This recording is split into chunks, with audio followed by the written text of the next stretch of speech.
हे everyone, good morning. Shri Swami Samarth.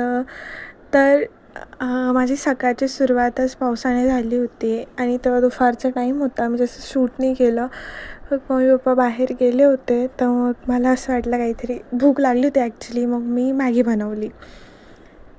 माझं just लक्ष गेलं की लाईट डिम होत होती. मागच्या वेळेस पण असंच झालं होतं आणि आमचा टी व्हीला करंट बसला होता, पण काहीच झालं नाही. त्याच्यानंतर मला वाटलं होतं की मी लिंबू पाणी करेल, म्हणून मी बर्फ बघत होती आणि ॲक्च्युली बर्फ खूप जास्तच होता बनलेला. पण मी काही बनवलं नाही. त्यानंतर म्हणजे माझी मॅगी वगैरे सगळं झाल्यावर मी बुक वाचत होती. खूप छान बुक आहे. त्यानंतर माझ्या भावानी डॉमिनोजमधून पिझ्झा ऑर्डर केला होता. मग आम्ही दोघांनी मिळून खाल्ला, कारण पॅरेंट्स घरी नसल्यावर मजाच वेगळी असते, लाईक असं. आणि त्यानंतर मला माहीत नव्हतं की माझे पॅरेंट्स पण काहीतरी बाहेरून आम्हाला आणतील, कारण त्याची ॲनिव्हर्सरी होती आज. आणि मी आकाशाला बघत होती की आता किती पावसानंतरची शांती आहे. चला मग भेटू उद्या.